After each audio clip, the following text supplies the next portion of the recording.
بسم اللہ الرحمن الرحیم۔ السلام علیکم۔ ایک دن حکیم لقمان کے استاد نے اس سے کہا، جاؤ ایک بکری ذبح کرو اور اس کے قیمتی حصے کا گوشت میرے لیے پکا کے لاؤ۔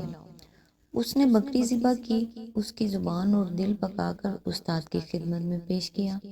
دوسرے دن استاد نے کہا، آج بکری ذبح کرو اور اس کے بدترین حصے کا گوشت پکا کر میرے لیے لاؤ۔ حکیم صاحب دوسرے دن بھی دل اور زبان ہی پکا کر لے گئے۔ استاد نے کہا، یہ کیا؟ کل بھی یہ دو چیزیں تھیں اور آج بھی یہی؟ حکیم صاحب نے کہا، بس یہی وہ دو چیزیں ہیں جو انسان کو قیمتی بھی بناتی ہیں اور بدترین بھی۔ اللہ تعالیٰ سے دعا ہے کہ آپ کو میری یہ بات بھی سمجھ آ جائے اور اللہ تعالیٰ آپ کے لیے اور آپ کے تمام اہل و عیال کے لیے آسانیاں پیدا کرے، آپ کی تمام نیک اور جائز حاجات کو پورا کرے، آمین۔ آج انشاءاللہ سورہ شعراء کی آیت نمبر 50 سے سٹارٹ کریں گے۔ اس کا ترجمہ اور تفسیر تفہیم القرآن سے بیان کروں گی جو اہل سنت جماعت کے لیے ہے۔ اعوذ باللہ من الشیطان الرجیم، بسم اللہ الرحمن الرحیم۔ انہوں نے جواب دیا، کچھ پرواہ نہیں، ہم اپنے رب کے حضور پہنچ جائیں گے۔ آیت نمبر 51۔ اور ہمیں توقع ہے کہ ہمارا رب ہمارے گناہ معاف کر دے گا کیونکہ سب سے پہلے ہم ایمان لائے ہیں۔ اس کی تفسیر ہے، یعنی ہمیں اپنے رب کی طرف پلٹنا تو بہرحال ایک نہ ایک دن ضرور ہے۔ اب اگر تو قتل کر دے گا تو اس سے زیادہ کچھ نہ ہوگا کہ وہ دن جو کبھی آنا تھا آج آ جائے گا۔ اس صورت میں ڈرنے کا کیا سوال؟ ہمیں تو الٹی مغفرت اور خطا بخشی کی امید ہے، کیونکہ آج اس جگہ حقیقت کھلتے ہی ہم نے مان لینے میں ایک لمحے کی تاخیر بھی نہ کی اور اس پورے مجمع میں سب سے پہلے پیش قدمی کر کے ہم ایمان لے آئے۔ جادوگروں کے اس جواب نے دو باتیں تمام اس خلقت کے سامنے واضح کر دی جسے فرعون نے ڈھنڈورے پیٹ پیٹ کر جمع کیا تھا۔ اول یہ کہ فرعون نہایت جھوٹا، ہٹ دھرم اور مکار ہے۔ جو مقابلہ اس نے خود فیصلے کے لیے کرایا تھا، اس میں موسیٰ علیہ السلام کی کھلی کھلی فتح کو سیدھی طرح مان لینے کے بجائے اور اس نے فوراً ایک جھوٹی سازش کا افسانہ گھڑ لیا اور قتل و تعصب کی دھمکی دے کر زبردستی اس کا اقرار کرانے کی کوشش کی۔ اس افسانے میں ذرا برابر بھی کوئی صداقت ہوتی تو ممکن تھا کہ جادوگر ہاتھ پاؤں کٹوانے اور سولی پر چڑھ جانے کے لیے یوں تیار ہو جاتے۔ ایسی کسی سازش سے اگر کوئی سلطنت مل جانے کا لالچ تھا تو اب اس کے لیے کوئی گنجائش باقی نہیں رہی، کیونکہ سلطنت کے مزے تو جو لوٹے گا سو لوٹے گا۔ ان غریبوں کے حصے میں تو صرف کٹ کٹ کر جان دینا ہی رہ گیا ہے۔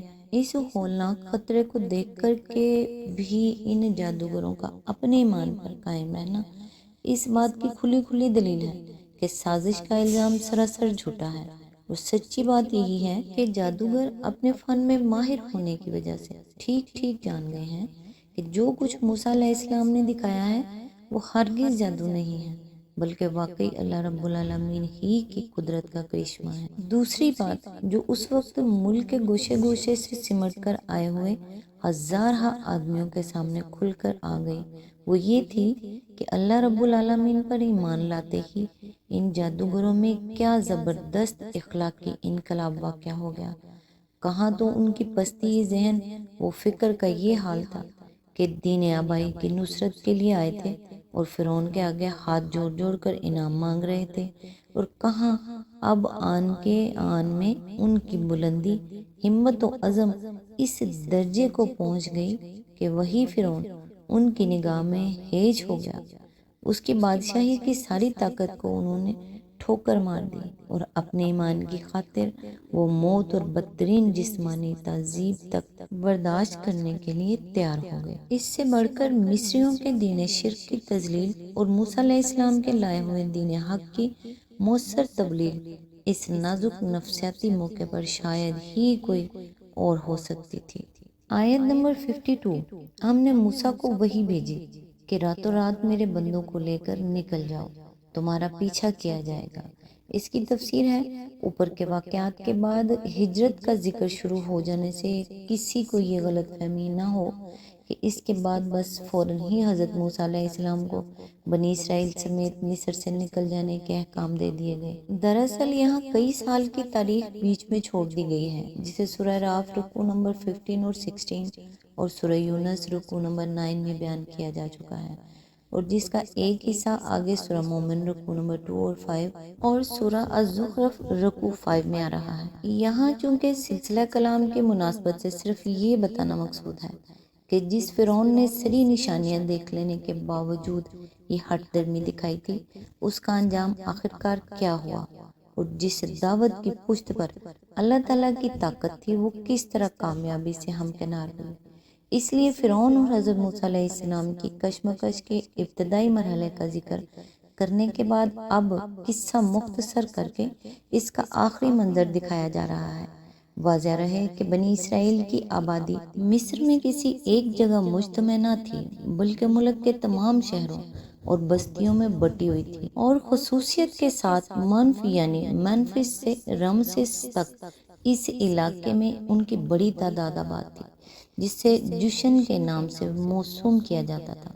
ملاحظہ ہو نقشہ خروج بنی اسرائیل تفہیم القرآن جلد 2 اور صفحہ نمبر 76۔ لہٰذا حضرت موسیٰ علیہ السلام کو جب حکم دیا گیا ہوگا کہ اب تمہیں بنی اسرائیل کو لے کر مصر سے نکل جانا ہے، تو انہوں نے بنی اسرائیل کی تمام بستیوں میں ہدایت بھیج دی ہوگی کہ سب لوگ اپنی اپنی جگہ ہجرت کے لیے تیار ہو جائیں، اور ایک خاص رات مقرر کر دی ہوگی کہ اس رات ہر بستی کے مہاجرین نکل کھڑے ہوں۔ یہ اشارہ ہے کہ تمہارا پیچھا کیا جائے گا، اس امر کی طرف اشارہ کرتا ہے کہ ہجرت کے لیے ایک رات کو نکلنے کی ہدایت کیوں کی گئی تھی، یعنی قبل اس کے کہ فرعون لشکر لے کر تمہارے تعاقب میں نکلے، تم راتوں رات اپنا راستہ اس حد تک طے کر لو کہ اس سے بہت آگے نکل چکے ہو۔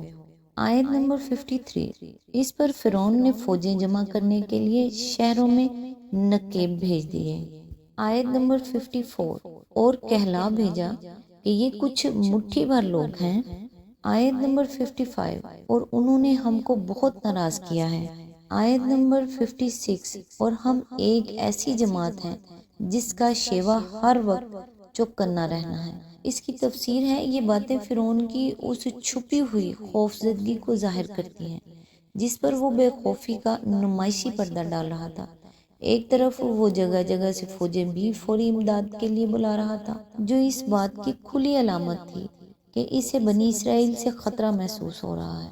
دوسری طرف وہ اس بات کو چھپانا بھی چاہتا تھا کہ مدت ہائے دراز کی دبی ہوئی اور پسی ہوئی قوم جو انتہائی ذلت کی غلامی میں زندگی بسر کر رہی تھی، اس سے فرعون جیسا قاہر فرمانروا کوئی خطرہ محسوس کر رہا ہے، حتیٰ کہ اسے فوری امداد کے لیے فوجیں طلب کرنے کی ضرورت پیش آ گئی ہے۔ اس لیے وہ اپنا پیغام اس انداز میں بھیجتا ہے کہ یہ بنی اسرائیل بیچارے چیز ہی کیا ہیں، کچھ مٹھی بھر لوگ ہیں جو ہمارے بال بھی بیگا نہیں کر سکتے، لیکن انہوں نے ایسی حرکتیں کی ہیں کہ ہمیں ان پر غصہ آ گیا ہے، اس لیے ہم انہیں سزا دینا چاہتے ہیں، اور فوجیں ہم کسی خوف کی وجہ سے نہیں جمع کر رہے، بلکہ یہ صرف ایک احتیاطی کارروائی ہے۔ ہماری دانش مندی کا تقاضا یہی ہے کہ کوئی بعید سے بعید بھی امکانی خطرہ ہو تو ہم بر وقت اس کی سرکوبی کرنے کے لیے تیار رہیں۔ آیت نمبر 57۔ اس طرح ہم انہیں ان کے باغوں اور چشموں، آیت نمبر 58، اور خزانوں اور ان کی بہترین قیام گاہوں سے نکال لائے۔ اس کی تفسیر ہے یعنی فرعون نے تو یہ کام اپنے نزدیک بڑی عقل مندی کا کیا تھا کہ دور دور سے فوجیں طلب کر کے بنی اسرائیل کو دنیا سے مٹا دینے کا سامان کیا، لیکن خدائی تدبیر نے اس کی چال اس پر یوں الٹ دی کہ دولت فرعونیہ کے بڑے بڑے ستون اپنی اپنی جگہ چھوڑ کر اس جگہ جا پہنچے جہاں انہیں اور ان کے سارے لاؤ لشکر کو ایک ساتھ غرق ہونا تھا۔